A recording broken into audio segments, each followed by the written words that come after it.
It's always okay. Perfect. Oh, it looks like we can't be on LinkedIn, but that's okay. We'll do Twitter instead. So, anyway, hello everyone. Happy Tuesday.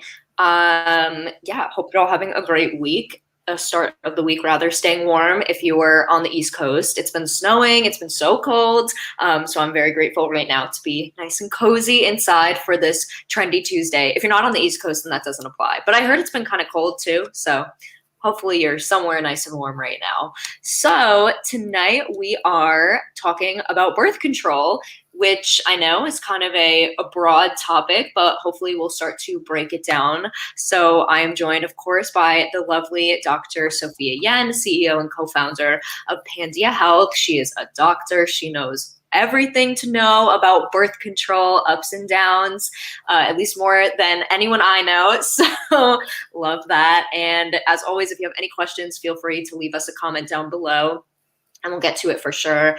And other than that, we can get started. Oh, and of course, see down below, use the code TRENDY for $5 off of a health consultation, which is online. So without further ado, let's get started. Our first question, Dr. Yen, is what is birth control? A loaded question, but it's a pretty important one. So birth control is anything that you use to prevent unplanned pregnancy. And you can use fertility awareness methods. You can use condoms, which is a barrier method. You can use the cervical cap and diaphragm, which just aren't used as much anymore. And the new paradigm in birth control counseling is to start with the best and work your way down and have you explain why you don't want the best and then work our way down. In the past, we started at the bottom and work our way up. And by the time we got up here, you'd fall asleep. So the best possible, most effective birth control outside of male vasectomy, so non-permanent method, is the IUD with hormone or the implant. And the crazy part is both of these methods are better than tubal ligation, which is the sterilization of a female, snip, snip, and throw it away and tie or burn those edges. And it's just crazy that this reversible two options are better than tubal ligation. Next would come, you've got the IUD, the implant, the shot, and then the ring, the patch, the pill. Many people say the ring, patch, pill are about the same, but each one takes, as you go further down, more compliance. So with the ring, you have 12 to 13 months a year to mess up. With the patch, you have 52 weeks to mess up. And with the pill, you have 365 days that you could mess up.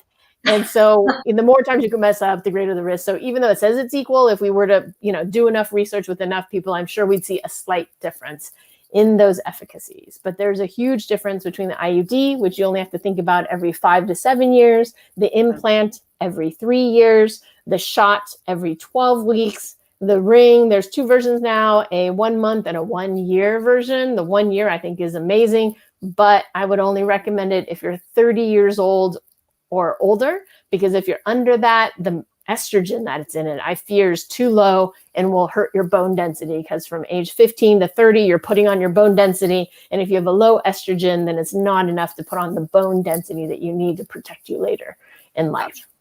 Yeah, cool. Yeah. Another thing, osteoporosis is very common in women. So that makes sense that you would want something to give you extra protection for your bone density.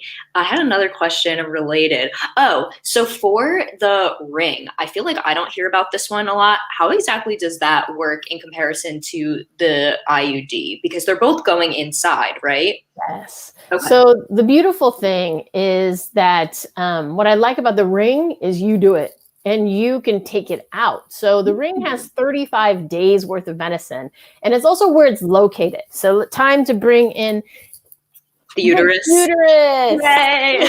So the IUD is intrauterine. So it's inside here, like a little T. Imagine you could like line up the eyes and the mouth. There's a T in there, okay? And that's in the uterus. But down here is the vagina, this long canal. And in between is the cervix, where you do like a pap smear and you take some sample of these cells. But during when you're there's cervical mucus and it's blocked up. And so most of the time the sperm can't get through because it's blocked by the cervical mucus. Mm-hmm. But then when your egg pops out, the cervical mucus pops out and the sperm runs up into there.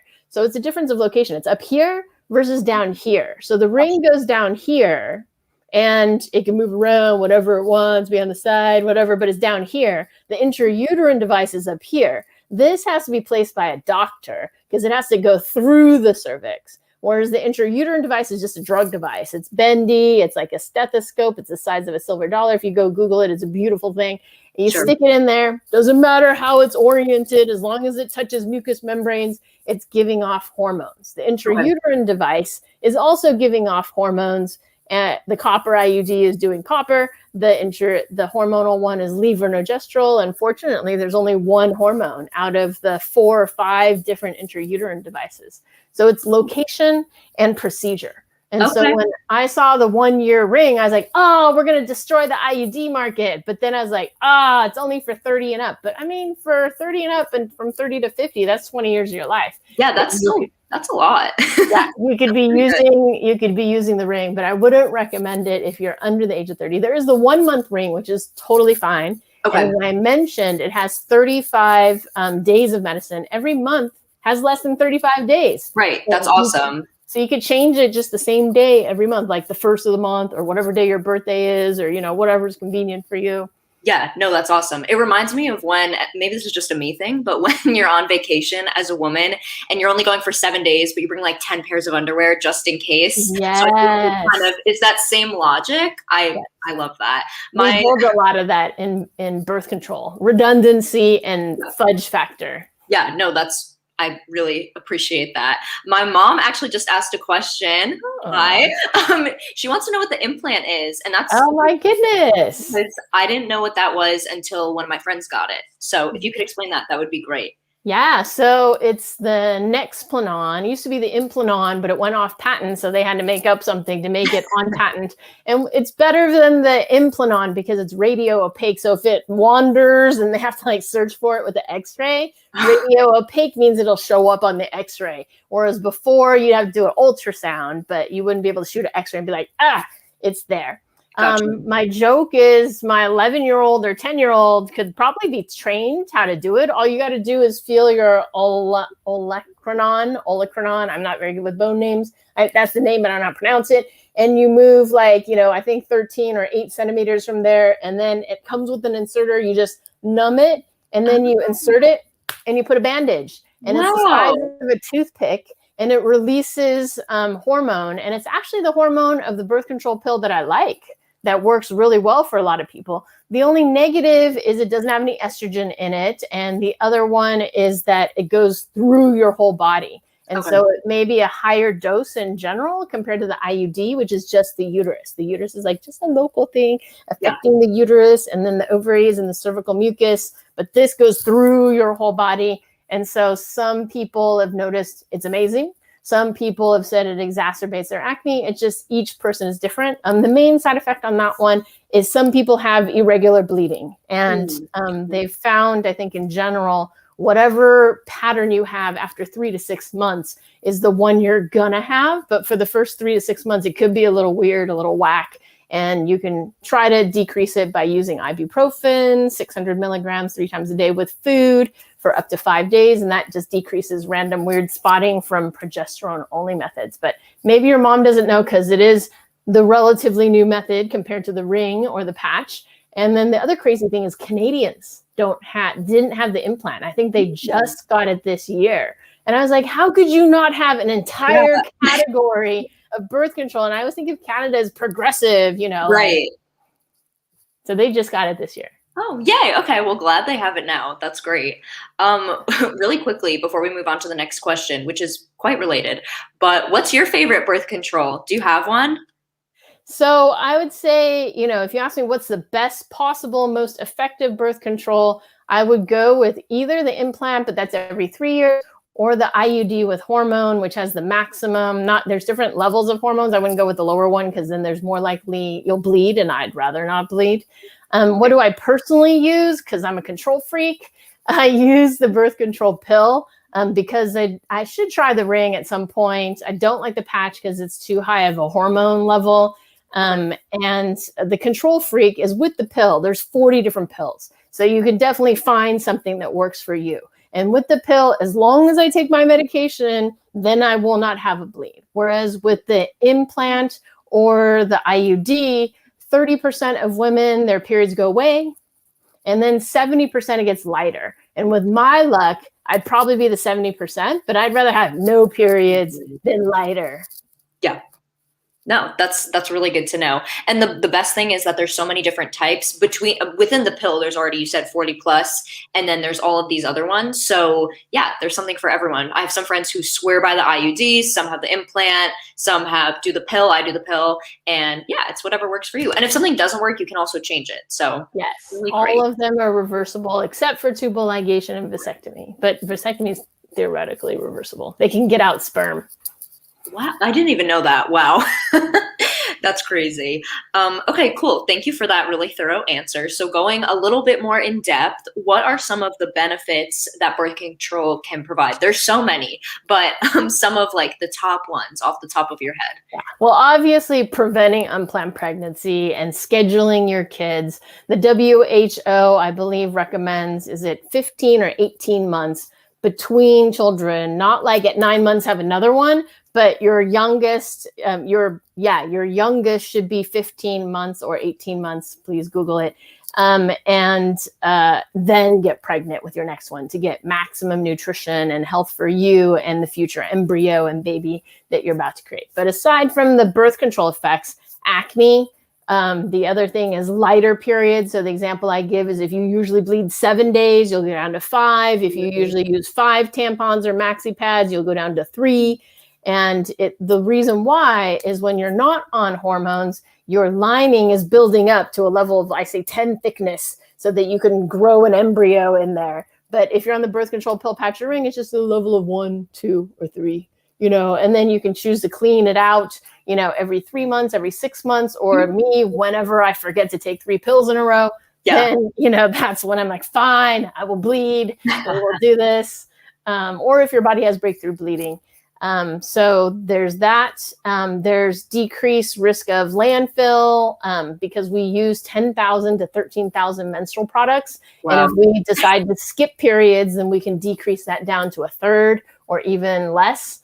There's decreased risk of anemia. There's increased performance. The example I give for tiger moms out there is if my daughter's on the birth control pill, patch, ring, controlling her periods for the SAT, for sport, for competition, she's going to crush your daughter who's randomly getting hit by blood 1 week out of 4.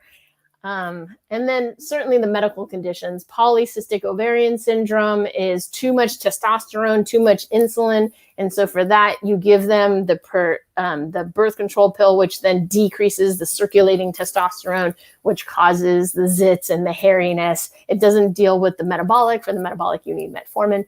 Endometriosis, those people, you can imagine if their lining is going up and down and up and down, it's little bits of endometrium in places it shouldn't be. And so they're going up and down and up and down. And so it'd be better if they would or if we could just quiet them, And so again, keeping your hormones stable rather than 3 weeks, even 3 weeks, and then drop one, or up and down, which is what we're doing without any hormones when we're not on artificial hormones.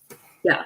Yeah. And you also just have the security of an autonomy over your body, knowing that you are way less likely to not only get pregnant, but also bleed. I love the tiger mom thing. That's so funny because I had my period for both. If I could have controlled that, like I would have had so much less stress. So it makes sense. Yeah. And the other thing they've shown, it's better for depression, anxiety. Again, hormones going up and down is not good with depression, anxiety. But if you're just smooth, and then diabetes, you want to keep your level smooth. For seizure disorder, you want to keep your level smooth. So I have a teenager, there's already drama in her life without the zits and without the hormones. And without the worry of, is it going to hit me in the middle of class? It's going to embarrass me, stuff like that. Yeah. Cool. So, last main question before we kind of break out into some other fun stuff is how can you access birth control? Of course, we'll talk about our services, but in general, if someone is just like, where do I start? What is your advice for them? Yeah, you could do some research ahead of time. Bedsider.org is a very trustworthy site. Obviously, YouTube for us, Pandia Health's YouTube, we cover the pill, the patch, the ring. If you want more about the implant, the shot, or the IUD, go to bedsider.org. But the pill, the patch, the ring, I feel we cover very well as emergency contraception. And then we also do great YouTube, I said already, but we do a blog, we do frequently asked questions. We have this Facebook Live. You can jump on here and ask us questions, but also, discuss it with your provider. You can do it by telemedicine. You can do it in person. And, your physician knows what's safe and what's not safe for you. So it's hard to do on your own, but you absolutely should ask your friends, what their experience is, but know that your one friend's crazy, horrible experience may not reflect the real world or the rest of the world, and that each woman is different. I think the best guess of how it's going to work for you is how did that method work for your mom or your aunt or your sibling? Because these are the genetically closest people to you. So if your mom really liked Norgestimate, you'll probably do well on Norgestimate too. If your mom really liked Desogestrel, you'll probably like it too. If she hated blah, blah, blah, then maybe don't start with that progesterone. Go with the other one. But again, you are 50% not your mom. So that could come from your dad's side or your aunts on your dad's side, that kind of situation. Cool. Yeah, that totally makes sense. Also, my mom just wrote, so I just remembered, I don't think I actually had it for both proms. I think I had my period for my junior prom, and then for my graduation, yeah, that's what it was. So quick story time. I went to the bathroom at my graduation, had my white dress, white gown. That's what my school did. And I got my period, and I had wondered why I was so emotional that day. And I assumed it was just, the graduation. But no, I got my period. So yeah, my mom, I had no products on me. My mom literally had to drive to the school before and like slip me the pad. It was so embarrassing. And now I laugh about it. But so let's not have that for you and your children, who's ever watching this. And so you can start birth control as early as high school, right? You can start it kind of whenever. You can start it as soon as you're at risk for pregnancy, obviously, and even before your first period, if you are at risk before your first period of pregnancy. Generally, most women in this country start their periods at 12, but some have started it at 10. So if you're using it simply to control your periods and it's not bad that you're rolling on the ground or missing school or something like that, I generally advise 2 years after your first period. So your first period is called menarche. And then 2 years after that, you have growth. And so I have short little Asian daughters, and I want them to be as tall as possible. So if I were to do it as soon as they started, then they might lose an inch or two of final growth, but that's mainly theoretical. But if they're rolling on the ground, not going to school, missing work, then yes, I would start it sooner. But if you can, wait 2 years after your first period, you've pretty much achieved adult height, and then just go free. So 14 and up is generally a good rule of thumb. Okay. Yeah. And that makes sense because I think when I was 12, I don't know how diligent I would be about taking the pill every day, or I think the IUD would make me nervous. So that makes total sense. By like 14, 15, I think I would have had a better handle on that. But that's really awesome. I think a lot of my friends didn't start doing whatever their form is until college. So that's really interesting. You can start it earlier and prevent all of that stress. Good to know. I'm glad. I need to promote that more. So moving on to next topic, in terms of your BMI, whether you have a lower BMI, higher BMI, or just average, is there a certain type of birth control that's better for you? I know some pills you might want to take a higher dose if you have a higher BMI. I think that's how that works. But yeah, if you could explain that a little better, that would be great, because women come in all shapes and sizes. So there's something for everyone. Yeah, no, 60% of the United States population is overweight or obese. And so their BMI would be 25 or greater. And so it's really important. People don't realize it to check your BMI if you're on birth control, because your doctor may or may not be up to date on the latest and greatest. But the latest and greatest is if you have a BMI of 26 or greater, Plan B, which is an emergency contraception, and its generics will not work if your BMI is 26 or greater. So that's 60%, 6 out of 10 people that check their BMI, just Google BMI calculator and punch in your height and your weight, and it'll tell you what it is.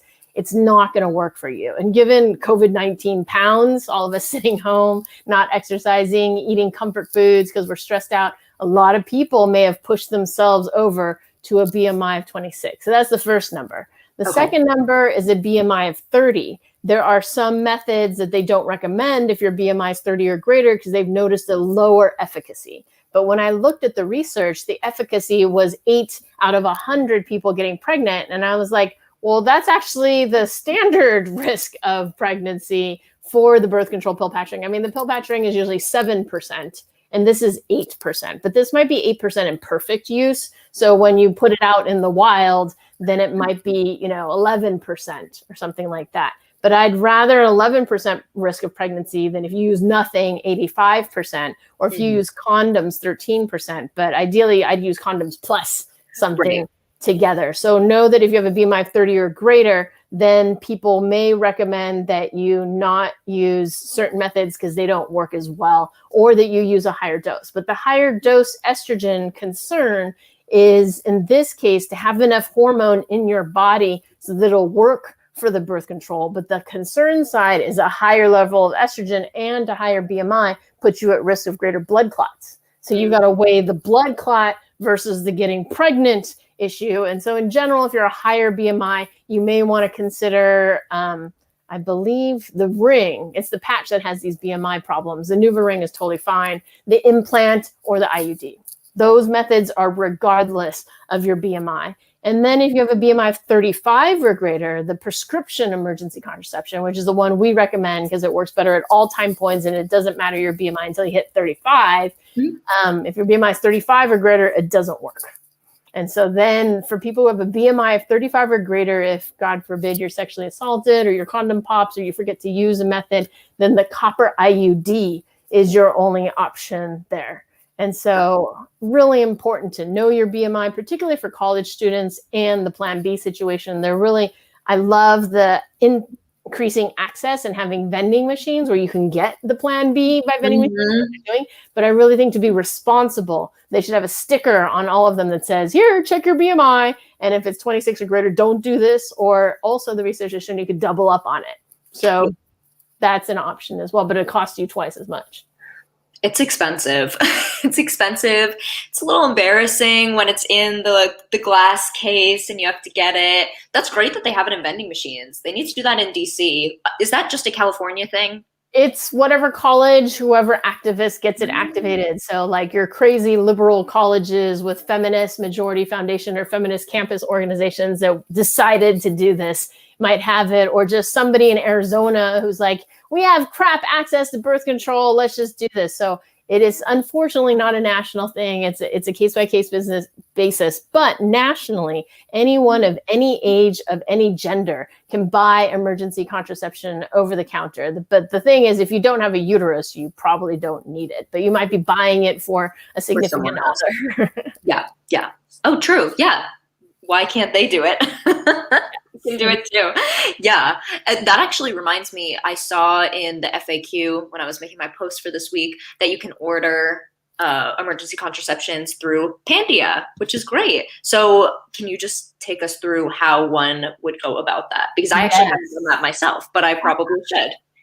So yes, whenever you sign up for our telemedicine service, We know that people will lose pills or forget them or change methods or whatever. And we want people to think about emergency contraception like a fire extinguisher, just sitting in the corner, 2-year expiration date, and holy crap, the condom popped, or oh my God, I missed 3 active pills and I hadn't already taken 3 weeks of active pills in a row, and therefore I'm at risk of ovulation. I need some emergency contraception. Or you're on a progesterone-only pill. Anytime you're on a progesterone-only pill, except for the new one, Slind, if you're 3 hours late, you're at risk of pregnancy. And if you had sex in the past 5 days, you should probably throw down some emergency contraception. So anyway, everybody that signs up for our telemedicine, we go, do you want some emergency contraception with that? Do you want to leave it to the doctor's judgment? Or do you want Ella? Or do you want Plan B? And then we put, Plan B has BMI limitations, et cetera, et cetera. And if your BMI is 26 or greater, we're not going to prescribe you Plan B because it's not going to work for you. So we wouldn't recommend it. Under the Affordable Care Act, any FDA approved form of birth control, if you have insurance, should be covered, no copay, no deductible. So that is the beauty of if we give you emergency contraception ahead of time, we write it, we bill it, costs you nothing. So just check the box that you want it. If you need emergency contraception, certainly you can just run to your local pharmacy and get the over-the-counter one. But that could be $20, $40, $60, depending what your pharmacy wants to choose you.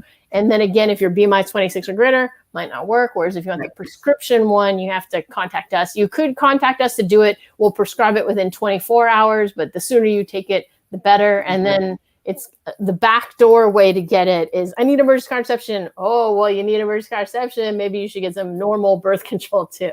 So you come in as a normal birth control, but we'll throw in, do you want some emergency contraception? So that's a way to get prescription emergency contraception if you want from our system. In the future, we may have just an emergency contraception pathway, but we don't have that right now. Gotcha. Okay. No, that totally makes sense. But if you're getting that, you might as well also check out birth control. So it's a win-win.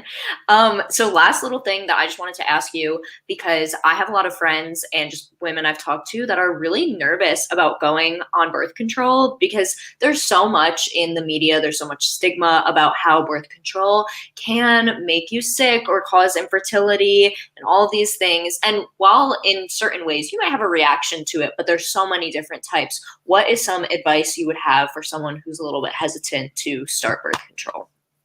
One is you can stop at any time. So if you use it and you don't like it, you can stop it. It's out of your body within 2 to 3 days. The pill, the patch, the ring. The shot is a different thing because it sticks in your fat deposit sometimes for a while. But the pill, the patch, the ring are all out of your system within 2 to 3 days, a couple of half-lives. And then the same thing with the IUD with hormone or the implant. As soon as you take out the IUD with hormone, you could even theoretically take out the implant if you just, alcohol it up, sterilize, and pull. It would be out of your system in 2 to 3 days. So absolutely reversible. Don't like it, stop it, out of your body in 3 days. Does it cause infertility? My joke is, yeah, while you're taking it. Because you're taking it, right. But when you're off, I think is the question. And so the research has shown the pill, the patch, the ring, the IUD, the implant, and the shot do not cause infertility, except for the shot, which may take 8 months to wash out of your body, but the other ones. And the reason why it's confused that people are like, oh, well, I took the pill and then I couldn't get pregnant and it caused me to be infertile. What it is 1 in 10 women will have or will develop, has or will get polycystic ovarian syndrome. And the main cause of that is overweight or high insulin. So all of us are getting freshman 14, COVID-19, and just as once you hit your adult size and body, like when you're 20 or so or 25, you should just be the same forever. But if you continue to gain weight, then you are at risk of polycystic ovarian syndrome. So the long story is if we have 100 people that we put on birth control and 100 people that we don't, and then we check with them 10 years later, and these people come off birth control within 3 days, a week later, we test both the groups for PCOS, 10% of them will have PCOS, and 10% PCOS causes infertility. And so 10% of them will have a hard time getting pregnant. And is it the birth control's fault? No, it's because they got PCOS. And then just as another aside, because I'm always like more and more and more information, the treatment for PCOS, as we mentioned before, is the birth control pill. And so with PCOS, their hormones are weird. And when you go on the birth control pill, it normalizes it. And we tell them, oh, you're going to have a hard time getting pregnant. So they're like, oh, well, I'll come off the birth control pill and give it a couple months before I get pregnant. But no, your hormones, if you have PCOS, are most normal when you're on the pill. And as soon as you come off that 3 days and then it's out, then you build a new lining, that is when you want to go for the pregnancy, not wait for it to 3 months flush out of my system because it's already out in 3 days, because your hormones are just going to get whacker and it will be harder for you to get pregnant. So the most dangerous part of getting pregnant, most likelihood, is if you have PCOS and you forget to take your pill. Oh, and then back on the BMI thing, they've shown that if you have a higher BMI, the pill used to be 110 micrograms of estrogen, and now it's 30 or 20 micrograms. And so the 7 days off is too long. And they've shown that if you're overweight, that there's a greater risk that you have escape ovulation, which is the egg popping out on day 5, 6, or 7. And so in general, we recommend if you have a higher BMI, just skip that week off, and then there's a less risk of pregnancy. Or at the very least, don't go more than 4 days off in terms of, that 4 days off on your sugar pill or 4 days off on a bleed week. Because if you go out 5, 6, or 7, it takes longer to get to that steady state estrogen for people who have a higher BMI. Okay. Yeah, that totally makes sense. There's so many components that go into it, but at the end of the day, I feel like once you're actually taking it, you kind of just get into the flow, or if you have the IUD, you literally don't have to worry about it. So yeah, it's just easier when I'm taking my pill, I don't even really think about it, which is great. I feel like that is how it should be. It shouldn't be a burn, and it should be as easy as it can be for women, which, speaking of which, Pandia Health makes it so easy to get your birth control. Even if you have a copay that you have to do at the beginning of the year, I didn't know that this was a thing until recently.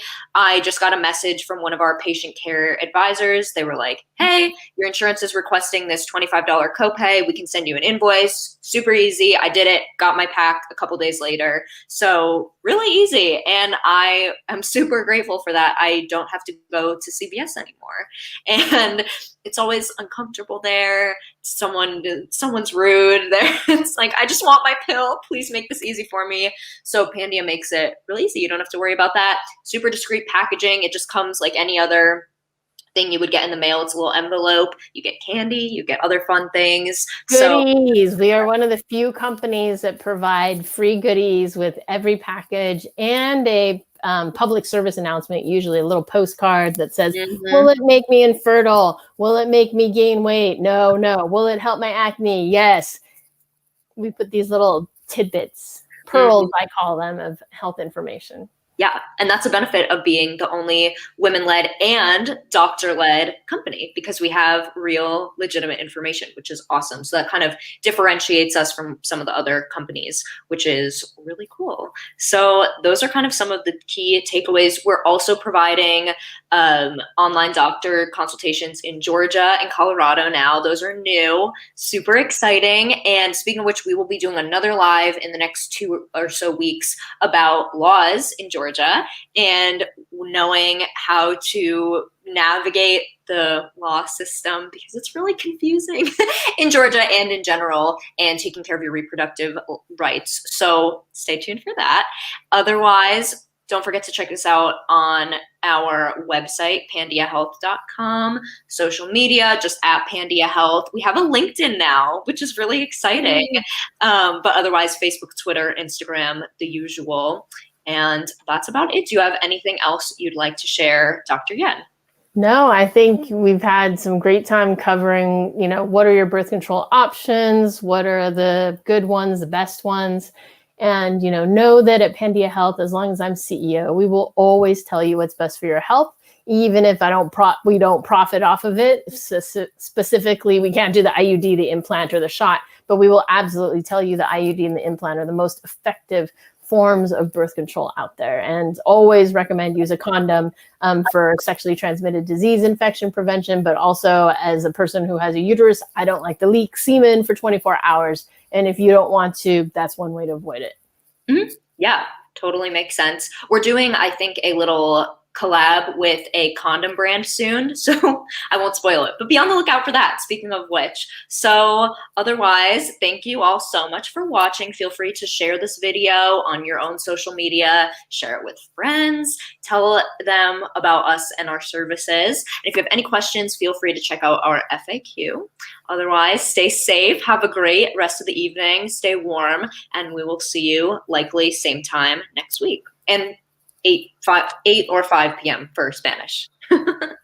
All right. Have a good night, everyone. Good night.